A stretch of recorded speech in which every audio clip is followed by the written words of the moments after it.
Isn't close enough. Okay. That's off. Engine off. Into the harvester. Yes. We're good. Okay, engine. That on. There's the pickups on the ground. We can go. Oops.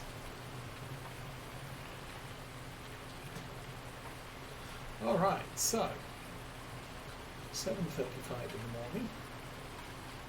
And it took us half an hour to drive to the field.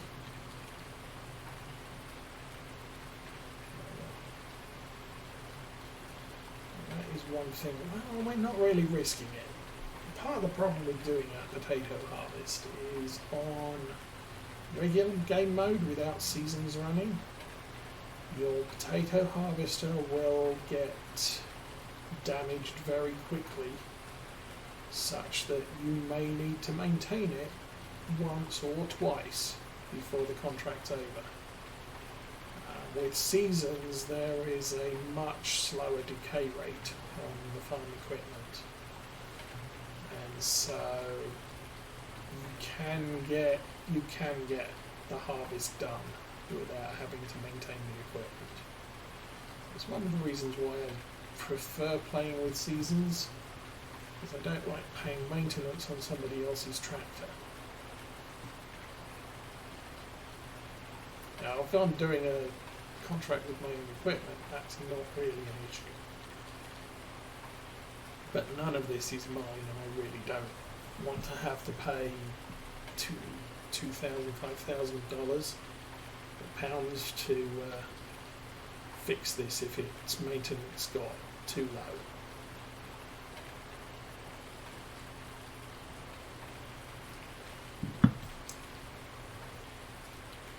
Anyway, we're definitely past halfway. I didn't look at the contract.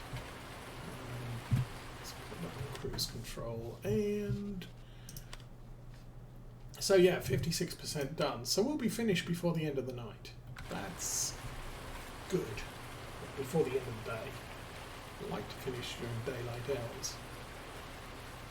And if possible, I'd like to get some work done on our fields as well today. We've got more than enough money to pay for that. So I can hire a worker on our fields. And I think I want to plant some winter crops. But as noted, we've only got this day available to do that with.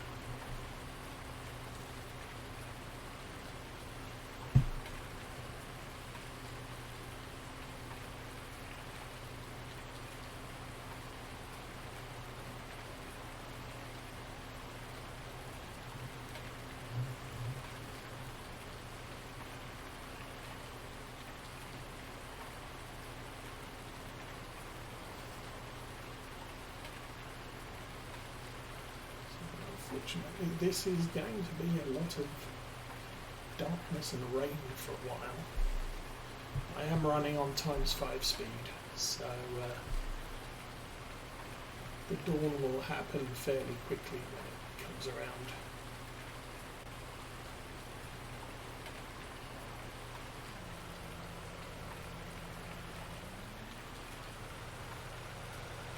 Oh! That was unexpected. Since I'm alongside, I might just pull over there.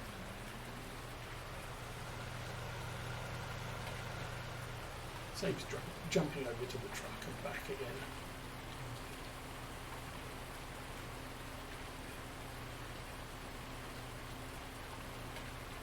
Oh, we only went that far because that was a partial unload.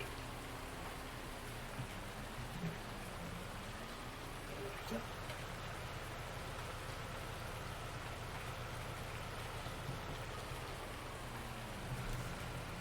And I guess we should turn the digging implements on.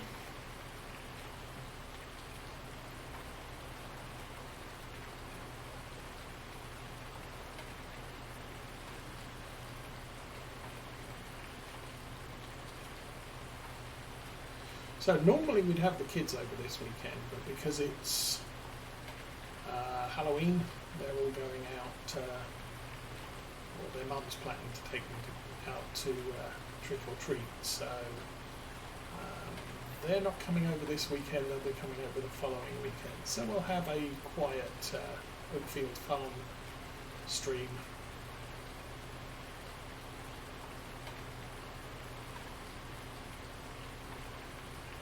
Last week I put my back out. Mrs. Osa's been wanting me to assemble some shelves to go in the closet that used to contain the furnace and hot water tank. They were in the house, in the laundry room. But previous owner put the hot water tank in the basement, and we did the same with the furnace. And so that now we've got sort of a double closet with nothing in it. So bought some wood last Saturday, cut it all up, assembled some shelves, but got up Sunday morning, I couldn't move my back. So that was a bad plan. And I've still got to cut another 2 lengths of wood for the back of shelf 2 and 3, because they're slightly shorter than the front shelf pieces are the width of the cupboard, but the frame that they're supported by means that I have to cut the back planks a little bit narrower.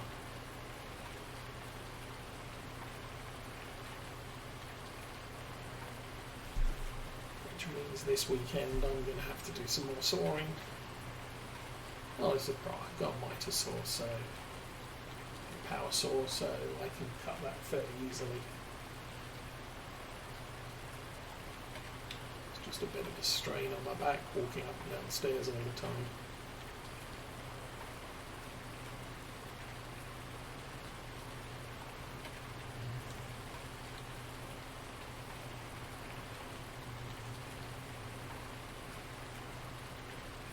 Then she wants me to buy some more wood and make some end tables for the sofa.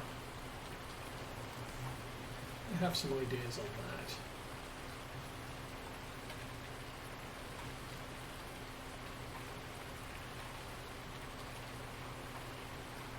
Probably going to end up getting some 8x1 pine. Sticking 2 pieces together to form the upright, and then the top and the bottom will be, I'm thinking 1 sheet will do. I may be wrong. It's just supposed to be a sort of a light table that you can put notes on, or a magazine, or a cup of coffee or something like that.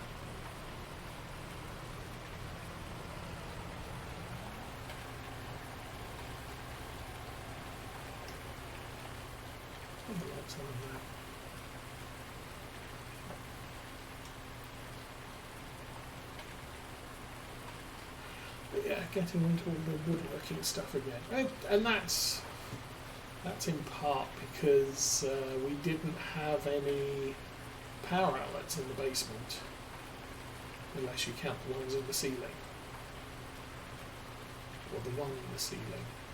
The hot water tank electrical circuit was a power outlet in the middle of the house, middle of the ceiling on the basement, with the extension leads ran over to that corner.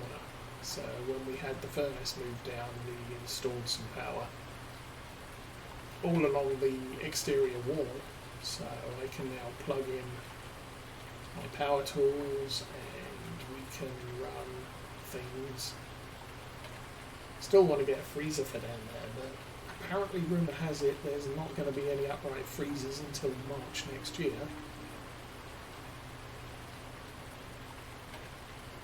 Which is a bit annoying.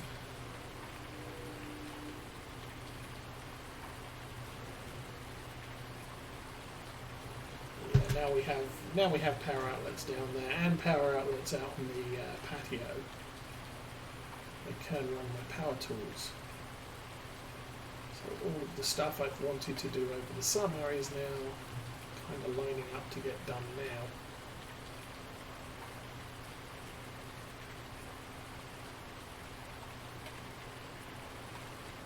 And the contractor has resurfaced. He following the lockdown in March, he just finished putting down wooden floors in the house, and was supposed to start some outside work for summer, and that didn't work out. Plus his son works at a residential care facility, so of course our wonderful governor said, hey, everyone who's recovering from COVID can go and live in one of those if they've got nowhere better to go. And so that got a lot of old people sick, and it got my contractor's son sick, so they had to quarantine for 2 weeks, which they weren't particularly happy about. And then following that, he still had to wait a couple of months before our governor said, yeah, you can go back to work now.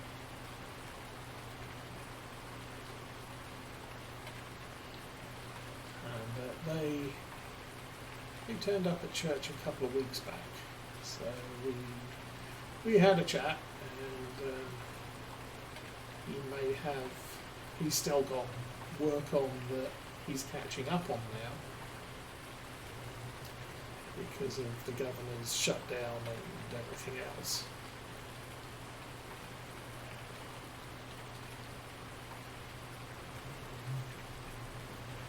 We were supposed to have a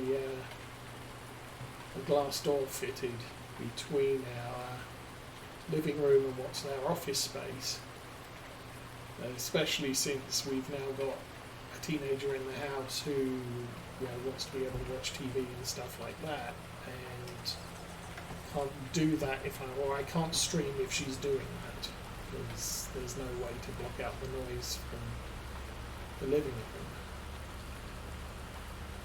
So he's had that door since June.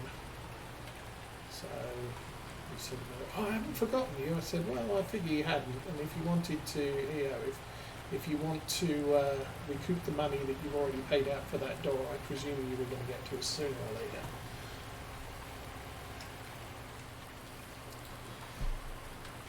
So that will happen hopefully before Christmas. Then I might have a little more time or a little more freedom to stream in an evening. We shall see.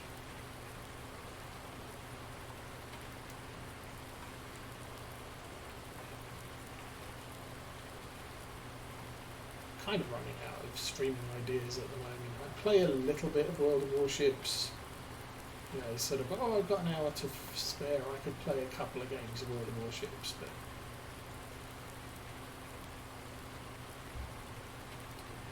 for the most part, I'm kind of done what I want to do. I need to unlock a couple. I've got about 4 or 5 tier 9 ships that I need to play through to unlock the tier 10. But I don't have the in-game currency to buy any tier 10 ships, because they cost, getting one for 20 million. Short of playing over 500 games in the Missouri and making $1 million a game, that's... Well, yeah, there's that.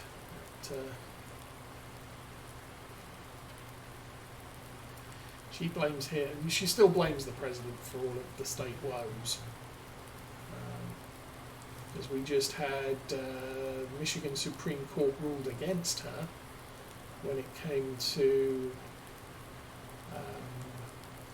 all her lockdown.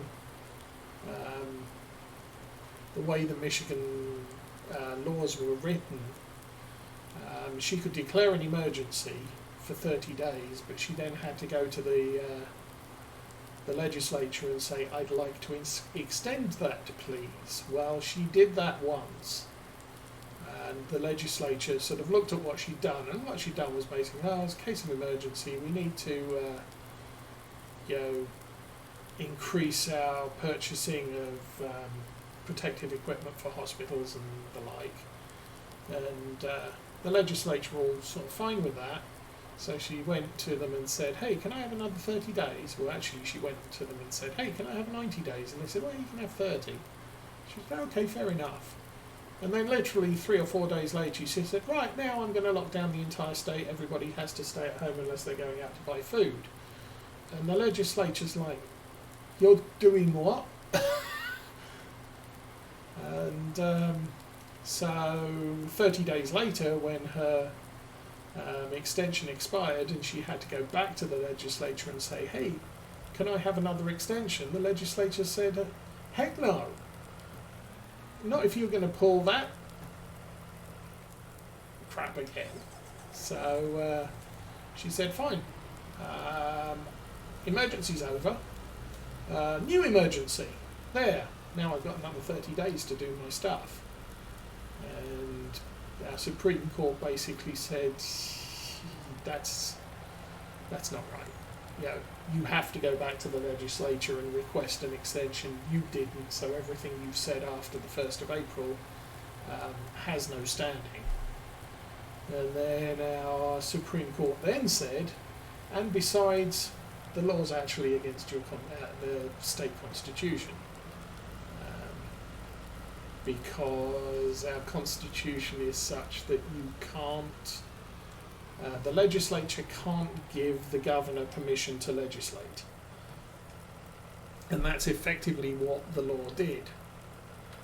And so the legislature, or the court basically said, it's an illegal law based on the Constitution of Michigan, so you can't, you can't use it anyway. And because of the way the arms of government work in Michigan, the Supreme Court can't say, okay, this law is unconstitutional, we'll remove it, because making laws and rescinding laws is the job of the legislature. So basically the Supreme Court kicked it back to the legislature and said, okay, this law, kind of illegal, you need to remove it. So apparently that's in the pipeline, although there was some arguments about the governor's not going to sign the rescinding of the law into being because she likes the law in spite of the fact it's unconstitutional. So that's kind of crazy. But that's the state of play now. So the governor can't pass anything. She can suggest that everybody wears masks, and we still have various corporate entities that are saying, oh, you've got to wear masks because the governor says so, and it's sort of, no, the governor's got no weight behind that order. So we're kind of all up in the air at the moment. But for the most part, I think the people of Michigan have gone back to doing what's sensible. So you've got the general sort of, look, if you're sick, stay at home and isolate yourself. Otherwise, just be careful. And I think for the most part, most people are being careful, which is pretty much what we all said at the beginning.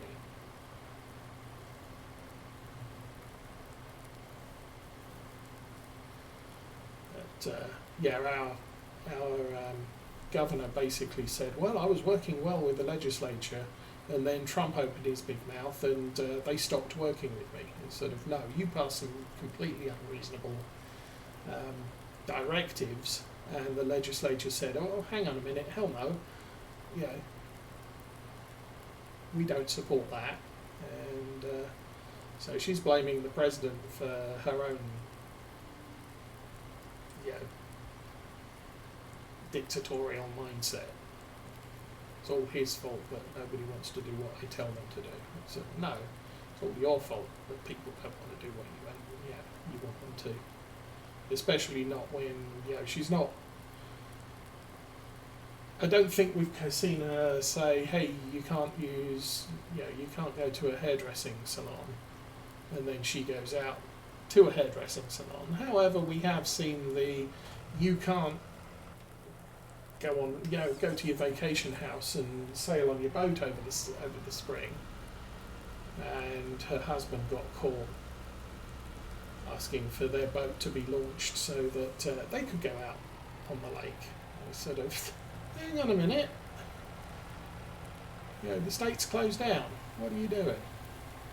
Oh, it doesn't count for me. I can do what I want because I'm the governor. Sort of, no.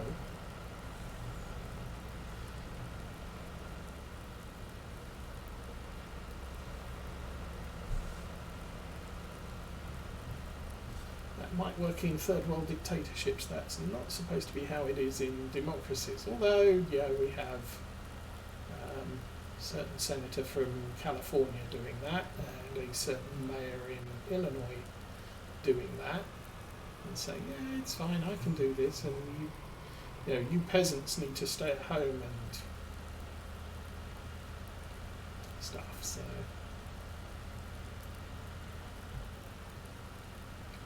Amazing how quickly the people get annoyed when politicians start doing stuff that they've said they can't do. No problems on that. We can every so often it's good to have a complaining session about our governor.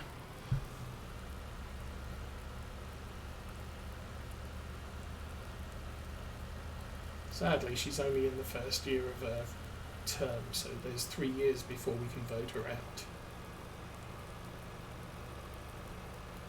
Well, exactly. Well, yeah, but also, I mean, you're watching the debates, and Biden's saying, "Oh, I'll just mandate that everybody wears masks in the country." Sort of, you can't do that. You don't have the constitutional authority to do that. Now, the governors do. In theory, if their state constitution says they can. But the president can't turn around and say, "Yeah, everybody has to wear a mask." Because it's not in his job description.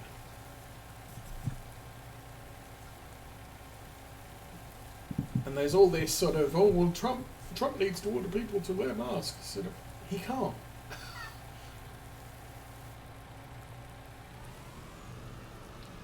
Now, he can shut down the border in an emergency, but he can't say everybody in the country wear a mask or everybody in the country stay home. He can suggest it, he can tell the governors to do it, but I believe, the proof of that pudding back in the 70s during the oil crisis, Jimmy Carter basically said, "Yeah, everybody has to, reduce speed limits to 55 miles an hour to save on oil." And it was then pointed out, you're the federal government, you don't have the authority to set speed limits in the country. Oh, okay. If you don't, to the state governors, if you don't lower the speed limit to 55 miles an hour, then you're not going to get any federal funds for your roads. And I believe that's where Montana said, "Well, we don't really have much in the way of roads, and we can pay for what we do have ourselves, so we're not going to do that." But most of the other states said, "Yeah, okay, we'll go with 55 mile an hour speed limit because we like the money we get from central government." Doing this is a bad thing to do if you own the field because you crushed it.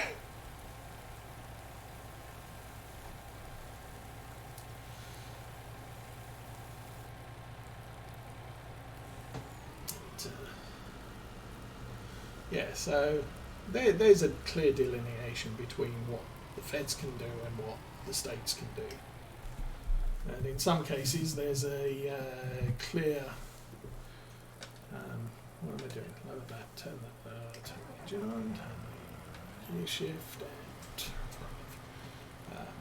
drive. What the governors are and aren't allowed to do, but based on their state constitution.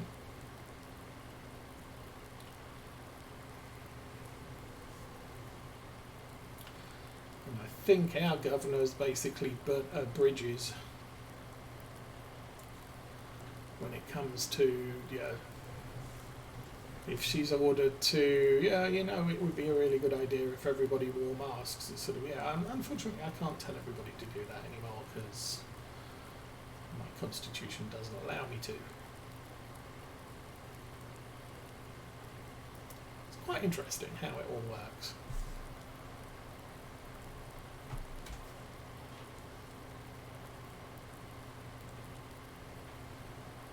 I think, as far as the world goes, it's quite a unique way of doing things. I mean, there is a fair amount of UK law and common law that was adopted by the founders in America. And then there was extra bits of, we kind of don't like government telling us which religion to follow, which was kind of an English thing. And, the whole Guy Fawkes thing, which Britain's celebrating this time of year, was down to the persecution of Catholics. And so a little enclave of Catholics decided we should go and blow up the Houses of Parliament and basically overthrow the government. But they got caught, so it didn't work out too well for them. But the basis of that was religion. Much like most of the troubles in Northern Ireland, are basically Protestant versus Catholic. With, I believe, the Catholics wanting to join Ireland, the country, and the Protestants wanting to remain as a British state, United Kingdom state, whatever you call it. But the founders decided, it's kind of bad to have the government involved in telling us what religion to do, so that's kind of where they step off the commonality that goes along elsewhere. Although in Britain, since the 1700s, they have become, I guess you could say, slightly more enlightened about who can, what religions you have to follow or don't have to follow. It's basically, it's up to you. You want to follow a religion, knock yourself out. If you don't, we're not going to persecute you and we're not going to tell you which one you need to follow.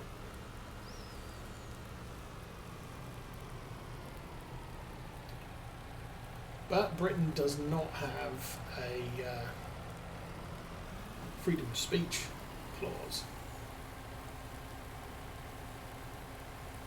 Yes, and that's...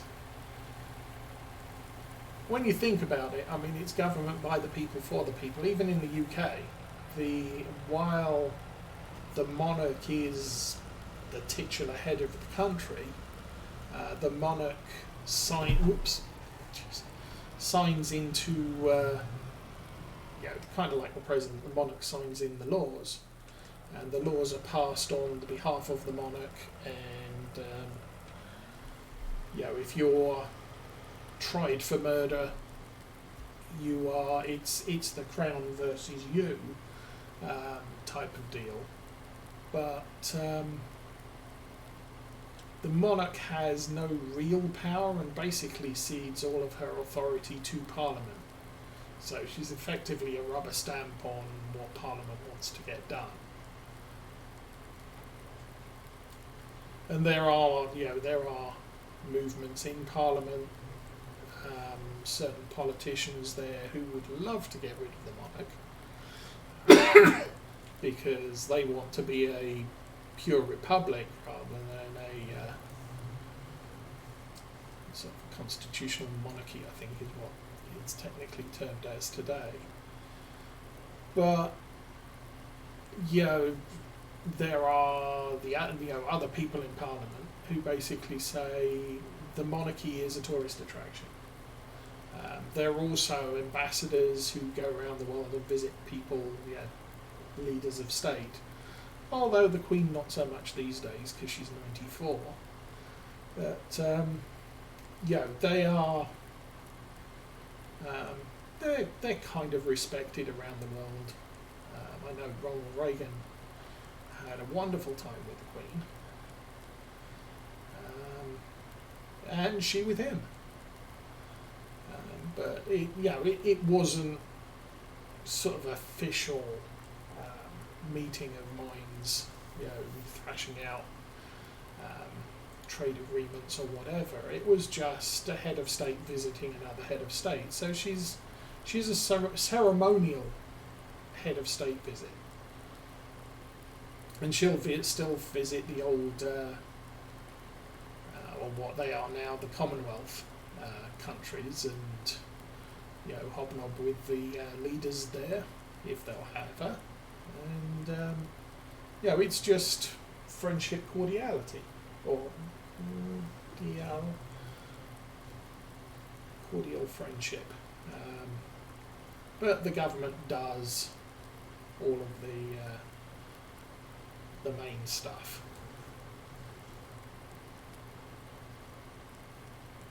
You've got all the royal households and the guard, and all the pomp and ceremony there. And interestingly, I think Tower of London is guarded by former army. So they're all retired army guys and wear the fancy red uniforms, and then all of the guards who guard Buckingham Palace and the royal household around there are full-time regular army. And if anything went wrong, you drive the road that leads up to Buckingham Palace. On the right-hand side, there's all the royal household there, and they've got tanks and guns and everything inside, and they're all set up to basically at a moment's notice mobilise in the centre of London. Yes. Yeah, the guys with the big red, the red uniforms and the big furry hats, they have all their greens and full combat fatigues and everything else just parked just down the road from where they are.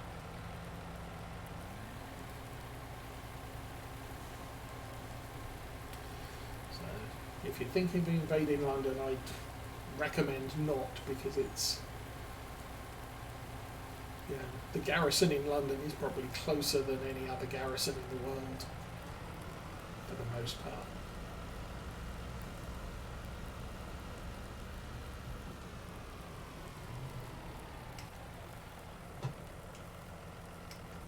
Oops, just turn that off. But it brings in tourism, so, and more so. Good grief, when was it? I mean, I haven't been to the UK since. I have, but we left in 2000. 2000? No, 1999. We left in November, just before the Y2K problems hit us. But, and then that wasn't much of an event. But I think a couple of years before that, so around about the mid-90s, the Queen opened Buckingham Palace when she was a sort of a tourist attraction. when she took her annual vacation to Balmoral in Scotland. So she'd go away for a month and spend time with the family away from London. And around about mid to late 90s, I think she and the government decided, well, we could open the Buckingham Palace as a tourist attraction. People can come and walk around, and much like they do with all the other stately homes in England. And so I actually had a chance to do that when Mrs. Osa's friend and sister came over to visit for a few weeks. And one of the places we went to was Buckingham Palace, which as a kid I'd never had the chance to do. As far as the rest of touring around London is concerned, I did all that when I was a kid, because my grandmother is an organisation called the National Trust in the UK, which owns or oversees a lot of the stately homes, former stately homes. Some of them are, as I said, are owned by the National Trust. Others are still owned by aristocracy, but the aristocrats can't afford to maintain the home, so they basically lease it out to the National Trust to manage as a tourist attraction, and they get paid in part to maintain the home in a good sort of museum state, and in return they get a small section of the home set aside for their own personal use. So they'll have sort of a kitchen and bedrooms and living area that is not open to the public. I think the last one of those we went to was Leeds Castle, south of London. They have on the weekends, I think it was Saturdays, they did archery, and Sundays they did jousting. And so we went down there one Sunday to watch the jousting, which of course is as fake as